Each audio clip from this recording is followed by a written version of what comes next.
Un candidato per ogni regione italiana, sono 20 gli chef che si sfidano a colpi di fornello per il trofeo miglior allievo Istituti Alberghieri 2021, organizzato dalla Federazione Italiana Cuochi, che quest'anno ha scelto il Veneto, in particolare l'Istituto Alberini di Treviso, come palcoscenico di questa competizione culinaria. E il tema scelto? La pasta fresca. La tradizione della pasta fresca è una tradizione che corre tutto lo stivale.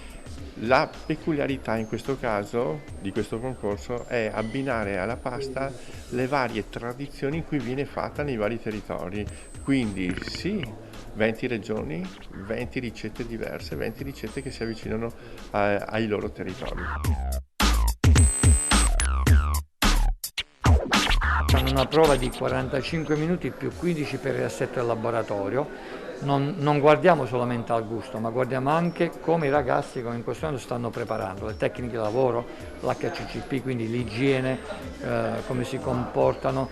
C'è una piccola parte sull'estetica, ma molto è importante per il gusto, perché un ragazzo che ovviamente fa un concorso deve imparare a fare un piatto che sia gustoso prima di tutto e poi chiaramente anche sano, perché questa è una cosa a cui noi diamo molta attenzione. E per il Veneto in gara c'è Davide Marcato, 18 anni, di Santa Maria di Sala, che porta in gara una rivisitazione di un piatto della tradizione veneziana. Il piatto che ho portato è una reginetta ripiena di fegato alla veneziana e alla base troviamo del latte di baccalà, utilizzando le lische appunto dello stoccafisso essiccato, e del radicchio di Treviso tardivo marinato in aceto di lampone, cappero, cannella e melograno.